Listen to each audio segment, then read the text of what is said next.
Monaco, Monténégro, deux nations baignées par la Méditerranée, deux pays qui ont de nombreuses similitudes, qui se sont retrouvés lors d'un forum économique en compagnie des autres petits États d'Europe.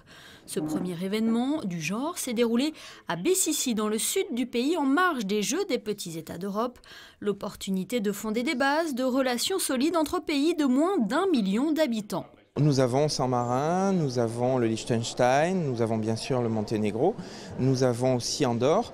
Donc nous avons des pays qui sont très comparables aux nôtres, qui viennent échanger entre chambres de commerce, qui viennent échanger des recettes, je dirais, de la prospérité des petits États d'Europe.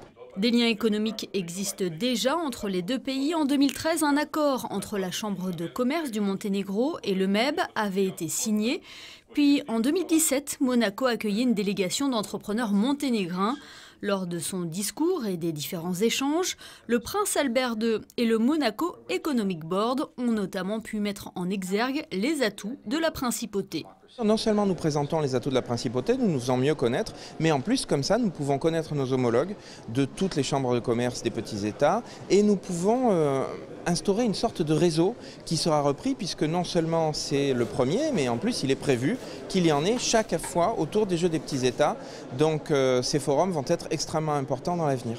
Ces échanges se sont concrétisés par divers accords, dont notamment un traité de non-double imposition signé par le conseiller ministre pour l'Intérieur, Patrice Célario, et Darko Radunović, ministre des Finances du Monténégro. La deuxième édition de ce forum se tiendra dans 2 ans, en Andorre, à l'occasion de la 19e édition des Jeux des petits États d'Europe.